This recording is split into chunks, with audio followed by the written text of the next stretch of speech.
Democrats are finally maybe using some of the leverage that they have remaining in Congress, and House Speaker Mike Johnson ran to Fox News to complain about it. Democrats currently are playing games with this government funding idea. They're trying to bring in extraneous issues. We've been working towards getting the government funding appropriations bills done in the House. Our appropriations committees worked, by the way, in bipartisan fashion to get all 12 appropriations bills through the committee. We've got 3 of them passed off the House floor, and now we voted just last week to go into a conference committee with the Senate to begin grinding this out. That's how the process is supposed to work. So if there's any Democrats who are trying to suggest that they want to shut the government down, we're going to do everything possible to prevent that from happening. It does not behoove the country. And we may need a short gap funding measure, a CR, for a short period of time to allow the negotiation to continue. But it will be clean in its scope, and I surely hope the Democrats will not try to make this a big partisan fight.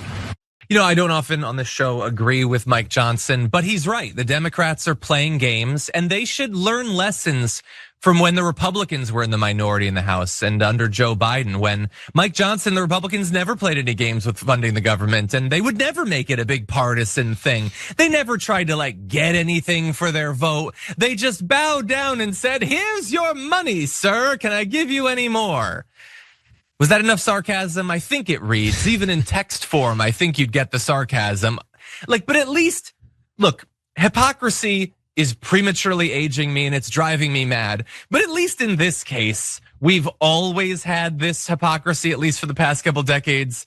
Whether it's the Democrats or the Republicans, they always imply that you should just play ball and they obviously want to get something. So at least this is sort of normal hypocrisy. And in this case, the Democrats are saying they want a lot for their votes. And bear in mind, there's 2 fewer Democrats than there are Republicans in the House, so 3. It's super close. So they damn sure should use their leverage.